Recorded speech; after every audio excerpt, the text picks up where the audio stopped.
Production funding for Behind the Headlines is made possible in part by the WKNO Production Fund, the WKNO Endowment Fund, and by viewers like you. Thank you. A look at MLG&W's past, present, and future tonight on Behind the Headlines.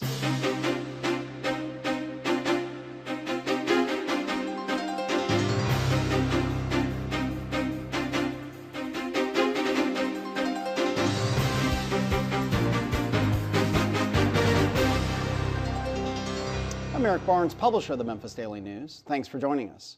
We're joined tonight by Jerry Collins, President and CEO of MLG&W. Thanks for being here again. Glad to be here.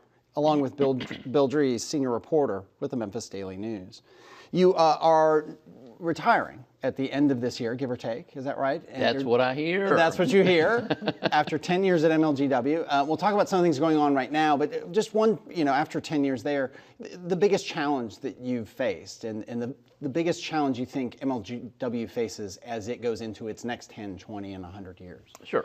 So things that are going on currently, we are about 65% deployed with the smart meters, which has been the biggest project in the history of Memphis Light, Gas, and Water.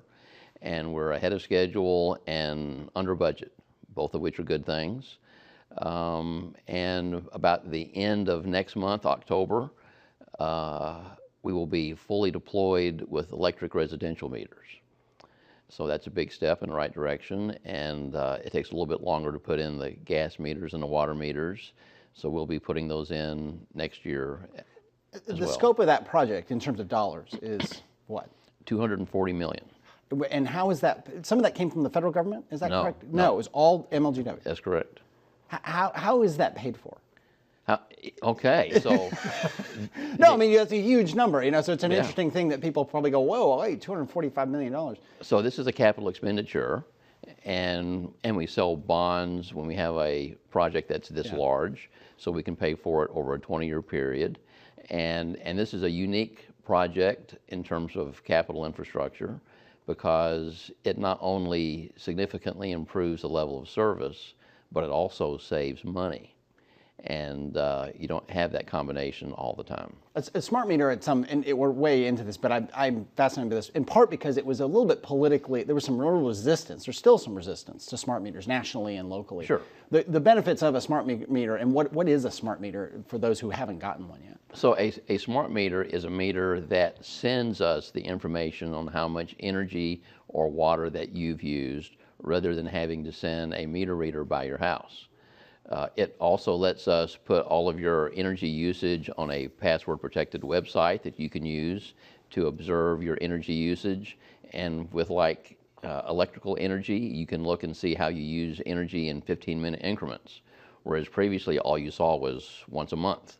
Now you can see what happens when you turn on the dryer, what happens when you turn on the air conditioner, and it gives you a much better sense of how you use energy and what possibilities there are for saving energy. And that's on the consumer, on the end user, that I could ostensibly modify my habits and spend less money on electricity and gas and so on, in that sense. I guess part of the resistance was, no one likes to see somebody lose a job, meter readers losing a job. There was pushback on that. What was that like, and what was your response? Well, no one is being laid off. But as positions become vacant that we no longer need, we just won't fill them. Yeah. And we're doing that at a very rapid rate. This year's budget, which will take to City Council in a few weeks, will show a decrease in the total personnel complement. And this is something which will continue for years going forward. Like when we have all the residential electric meters as smart meters, that's 200,000 fewer truck trips a year. Wow. So it has an incredible impact on our ability to operate more cheaply, which then saves the customer money. Yeah. Bill Dries. So Jerry, tell me where smart meters get you in terms of the larger transformation to a smart grid. Smart grid is the ultimate concept. Smart meters is a piece of that. Smart grid lets us do things like handle outage restoration more efficiently and more quickly. It will tell us when we have full implementation of all the smart meters, which homes don't have power or which businesses don't have power. It will let us know if we have outages within outages, which is always a problem. Like if you have a 5,000 customer outage and you fix it, well, are there smaller outages within that? Currently, we don't know that unless those people call us back and tell us. Which I think a lot of people don't understand. Yeah, they assume you know that's that correct. so they're just kind of waiting for you guys to come. You know, particularly in a storm. Well, of course they know. They have some way of knowing that my power is out, but that isn't necessarily the case. Currently, you have to call, but with smart meters being fully deployed with all the bells and whistles, we will know that you don't have power. Yeah. Back to Bill. Sorry. Yeah. So with the smart grid, there are also other advantages to this. There are also, I mean, it's a tremendous thing to tout to a business that's looking to relocate. Absolutely. As well. Absolutely. And so, for instance, when we have a fully deployed smart grid, which is smart meters is a piece of, a outage that currently might knock out power to 1,500 customers, with smart grid might only knock out power to 300 customers, because we'll have switches that are automated and smart that can isolate that outage to a smaller area. Right. So since you brought up outages, there's been a lot of discussion, some of it on the city council, about whether we're having more of these, in part because we just got through with the third largest incident that we've had, the Tom Lee storm that came up on the Memorial Day weekend. Are we having more of these, not on that kind of basis, but on a smaller basis? Are we having more disruptions, or is it just that storm has kind of magnified the problem? Well, of course, Memphis is a city of trees, and the vast majority of the power outages when you have a storm is caused by trees. When you have a 80-foot tall oak tree falling on a 40-foot tall power line or pole, that's not an infrastructure problem, that's a tree problem. And our trees are getting bigger, and when you have some of these hot, dry summers, sometimes they're not as healthy as they might be going forward. So trees can be a problem, but the trees are beautiful. Memphis is a city of trees, and so that's what we have. The all-time record for what I would call major storms was 2011, and I define a major storm as a storm that knocks out more than 30,000 customers. In 2011, there were 5 such storms. This year, we've had 4. And I hope we can get till the end of the year without having a 5th. So when you have more frequent storms, you know, there's occasionally a year when we don't have any major storms. But this year has been one where there's been 4. Right.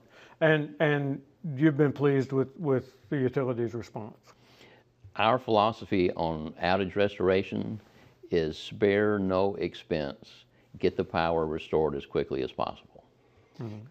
When those outages happen, we were joking as we were coming in the studio. I mean, one thing you said you'd look forward to when you retire is not worrying about radar, not worrying about the possible weather system coming through, not being called in the middle of the night.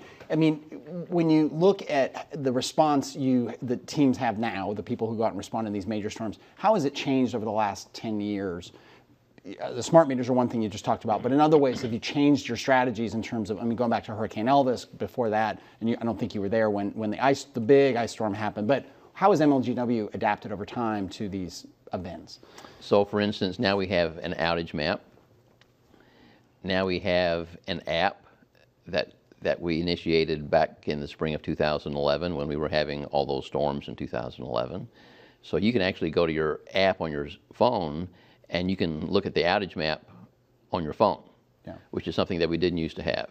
And we have a really smart system in terms of when you call us, how it classifies your outage as a fuse outage or a circuit outage, et cetera, et cetera.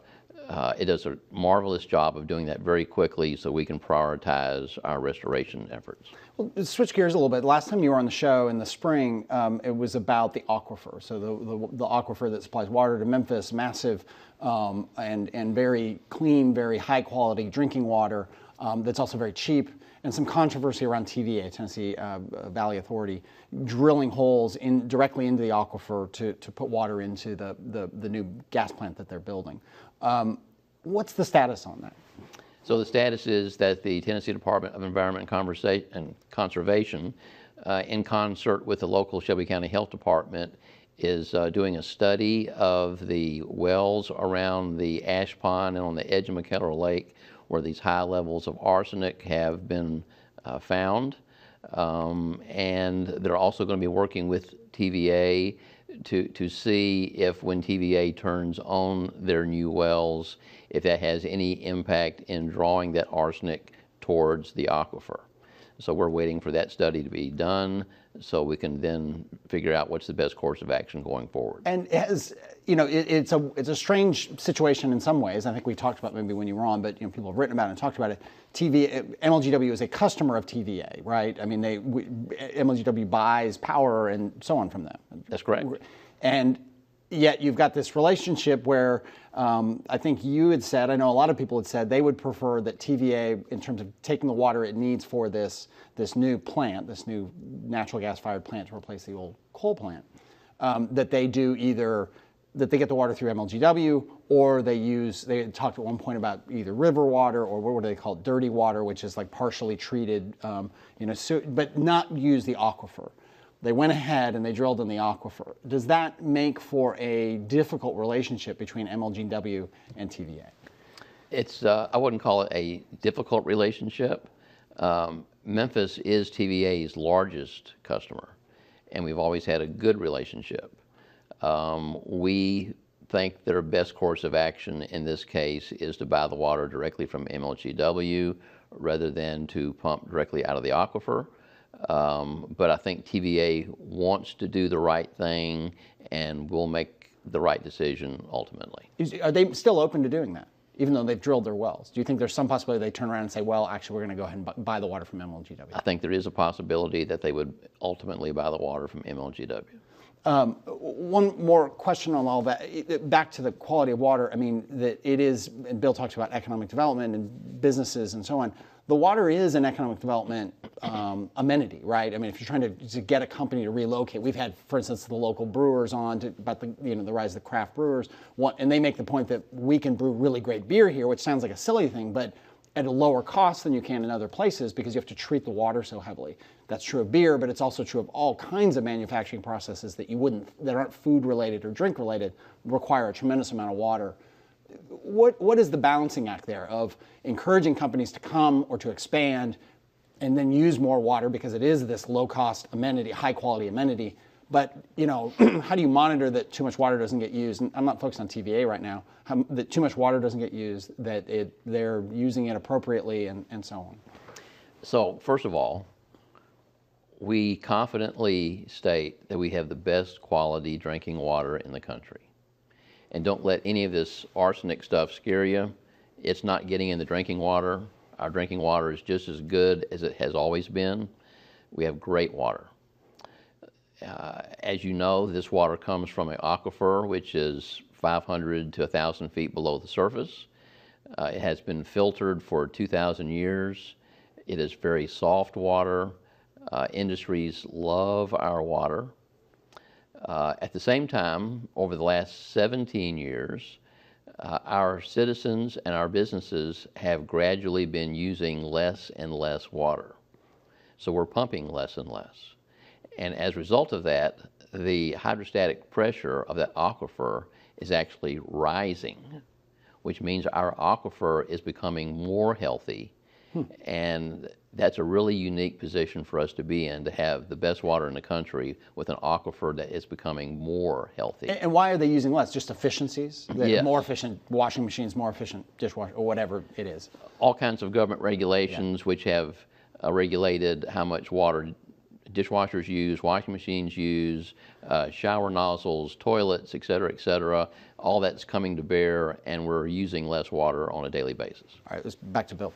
So, Jerry, as you head for retirement from this, what would be your advice for whoever comes next in this job? Where do you think this job is at in terms of its responsibilities and where the utility is heading? So my governing principle at MLGW from day one has been always do that which is in the best interest of the customers as a whole. I think that's a good governing principle. I would encourage the people that follow me to use that same principle. And whenever there's a choice or a question, ask themselves what is in the best interest of the customers as a whole.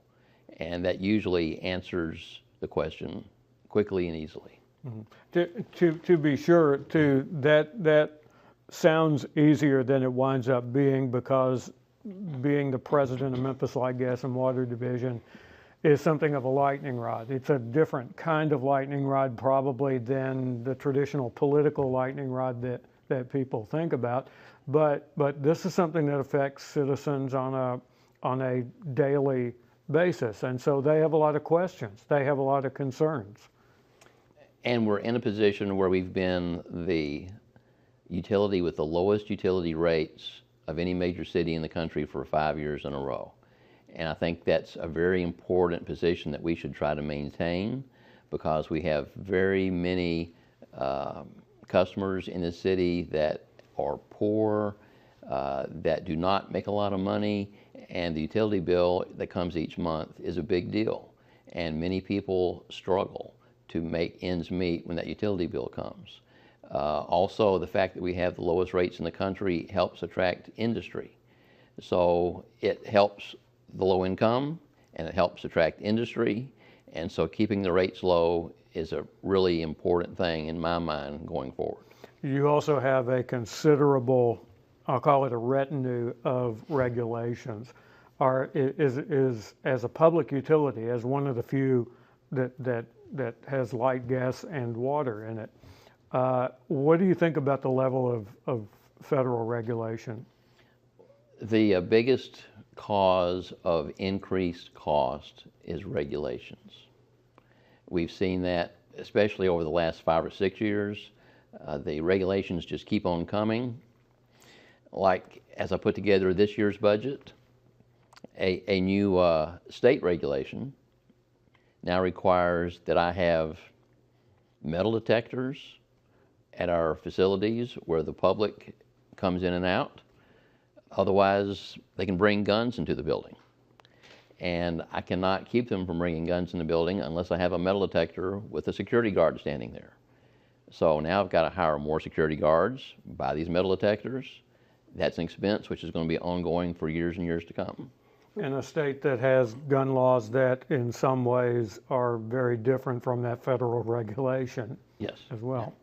Mm-hmm. You talked a little bit before about poor customers, and I've got to imagine, I don't know, but I mean, I've got to imagine that's one of the most difficult things that I can't imagine anyone takes lightly the idea of shutting off someone's utilities. Absolutely. You need to make money, and people have to pay their bills, and there's consequences and so on. But at the end of the day, if you're thinking about an elderly person who, for whatever reason, is not in a position to pay their heat or their water or their air conditioning, at some point, MLGW has to make a choice to say, look, this has gone on too long and we have to cut that off. That can't, how does that decision get made? And how do you feel about that when you know that, I don't know that you know each one that happens, but you certainly probably see numbers that X number of people were cut off this month for overpayment or underpayment. How does MLGW handle that? How do you handle that? So it's against the law to give anybody free utilities. So that's not an option. Nevertheless, MLGW has possibly the most liberal payment and credit policy in the country. And we try every way possible to help a customer meet their obligation without cutting them off. But that said, we also find ourselves cutting off thousands of people for non-payment each year. And basically 90% of them pay those amounts and are reconnected within 24 hours. Yeah. So it's just that stick is what's necessary at some point to get them to pay. That's correct. But you have all kinds of programs. I was writing them down. Plus One, you work with MIFA, the Share the Pennies. There are different programs. Talk about some of those and how those work to try to mitigate the number of people whose utilities are shut off. So for instance, with Plus One, that helps a person with their utility bill if they have some kind of a medical emergency, if they've recently lost their job or something. That's for helping a person on a one-time crisis event. Share the Pennies, on the other hand, is more like teaching someone how to fish, because we are making improvements using the Share the Pennies funds to people's homes so that they use less energy on an ongoing basis, and hopefully their utility bills will then also be less, and that will improve their quality of life. Switch a little bit for people who don't know, and I get murky on this, so I imagine other people do too. MLGW is owned by the city of Memphis. That's correct. Just walk through its structure and why it is structured the way it is. And as we were talking before about how your replacement will not be hired by the board of MLGW, which I should have known but didn't. It'll be the mayor bringing a recommendation to the city council. So talk about that relationship and how it's set up. So dating back to 1939, MLGW was established as an entity which is owned by the city of Memphis. MLGW employees are not city employees. The pension system is separate from the city pension system. The health care is separate from the city. It's actually against the law for the city to subsidize MLGW's operations, and it's against the law for MLGW to subsidize the city's operations, except to the extent which is stated by state law, which is in the form of an annual payment in lieu of taxes from MLGW to the city. Otherwise, our finances are totally separate and must be kept separate. Does MLGW make money every year, or do you run a surplus every year? We are a nonprofit company. We have to make sure that we have positive net income so that we don't lose money over a long period of time. But we are not a profit-making company, and we have no shareholders. And no shareholders. How many, I mean, how common is this? There was a wave, for instance, of public utilities that were sold. Enron famously was, had gathered a bunch of public utilities. I think Mayor Harrington back in the day talked about wanting to consider, maybe some city council people, Bill, and you would remember better than me, about wanting to sell MLGW. That talk seems to not come up anymore. But what is the state nationally of how many city-owned, public utilities are there? There's thousands, okay. And in the TVA system, there's 155 publicly owned systems that TVA serves. The city of Memphis and its citizens already own MLGW. If MLGW was ever sold, well, whoever bought it has to figure out some way to recapture that expense. So essentially, our citizens would be buying it back a second time, which doesn't make any sense. And the only way to do that is to raise rates. Okay. Bill, just a couple minutes left. Jerry, let's talk about some of the alternatives that are out there. Solar power, wind power. TVA did some buyback programs that involved some residential rooftops. More prominently, I think they did commercial real estate rooftops as well. Are we going to see more of that? We will see more, yes, because the price of solar power is becoming cheaper. We have a requirement that we must buy all of the power that we sell from TVA.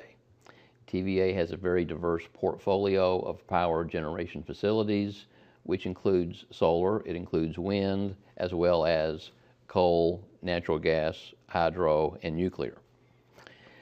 Citizens can put solar panels on their homes, but they would not be, that would not get them out of the point of being dependent on Memphis Light, Gas, and Water. They would still be dependent on the grid. They would still need to buy electricity from MLGW or natural gas. Right, and the clean line that's been talked about in terms of wind power, that does not actually involve the big windmills that we've seen in other places.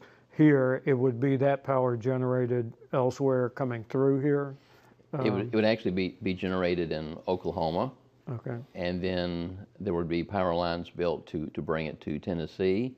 And if they were to sell that, they would sell it to TVA, and TVA would in turn sell it to us or other utilities. A couple of questions along that, just a couple minutes left. In this, we've just had a whole bunch of hurricanes, really destructive, sad, terrible hurricanes.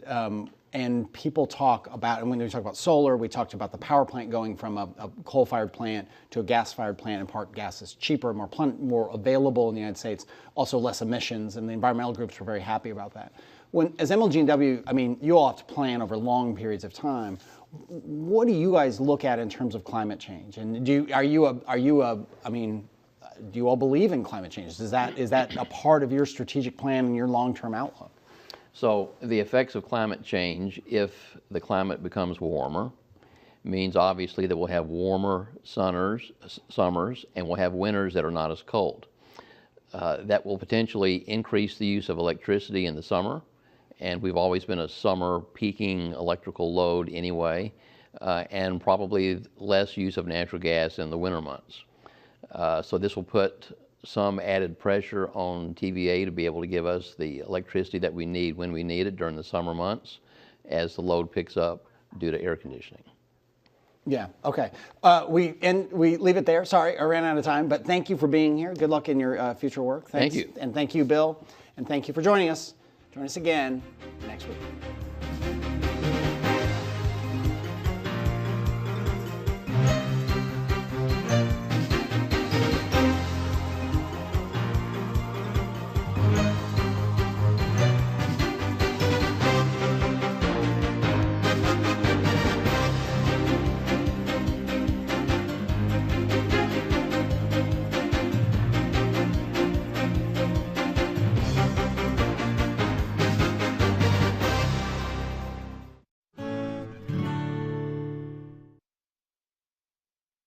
Is what? 240 million. And how is that? Some of that came from the federal government. Is that correct? No, it was all MLGW. That's correct. How is that paid for? Okay, so no, I mean that's a huge number. So it's an interesting thing that people probably go, whoa, wait, $245 million. So this is a capital expenditure, and we sell bonds when we have a project that's this large, so we can pay for it over a 20-year period, and this is a unique project in terms of capital infrastructure because it not only significantly improves the level of service, but it also saves money. And you don't have that combination all the time. A smart meter and we're way into this, but I'm fascinated by this, in part because it was a little bit politically, there was some real resistance, there's still some resistance to smart meters nationally and locally. Sure. The benefits of a smart, after 10 years at MLGW, we'll talk about some things going on right now, but just one, after 10 years there, the biggest challenge that you've faced and the biggest challenge you think MLGW faces as it goes into its next 10, 20, and 100 years. Sure. So things that are going on currently, we are about 65% deployed with the smart meters, which has been the biggest project in the history of Memphis Light, Gas, and Water. And we're ahead of schedule and under budget, both of which are good things. And about the end of next month, October, we will be fully deployed with electric residential meters. So that's a big step in the right direction, and it takes a little bit longer to put in the gas meters and the water meters. So we'll be putting those in next year as well. Scope of that project in terms of resistance was, no one likes to see somebody lose a job, meter readers losing a job. There was pushback on that. What was that like, and what was your response to that? Well, no one is being laid off, but as positions become vacant that we no longer need, we just won't fill them. Yeah. And we're doing that at a very rapid rate. This year's budget, which will take to City Council in a few weeks, will show a decrease in the total personnel complement. And this is something which will continue for years going forward. Like when we have all the residential electric meters as smart meters, that's 200,000 fewer truck trips a year. Wow. So it has an incredible impact on our ability to operate more cheaply, which then saves the customer money. Yeah. Bill Dries. Production funding for Behind the Headlines is made possible in part by the WKNO Production Fund, the WKNO Endowment Fund, and by viewers like you. Thank you. A look at MLG&W's past, present, and future tonight on Behind the Headlines.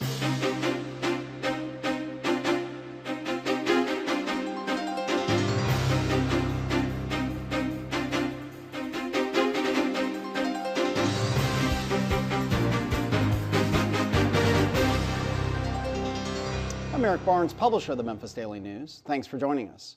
We're joined tonight by Jerry Collins, President and CEO of MLG&W. Thanks for being here again. Glad to be here. along with Bill Dries, senior reporter with the Memphis Daily News.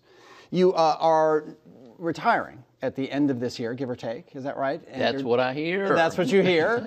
Smart meter. And what is a smart meter for those who haven't gotten one yet? So a smart meter is a meter that sends us the information on how much energy or water that you've used, rather than having to send a meter reader by your house. It also lets us put all of your energy usage on a password-protected website that you can use to observe your energy usage. And with electrical energy, you can look and see how you use energy in 15-minute increments, whereas previously all you saw was once a month.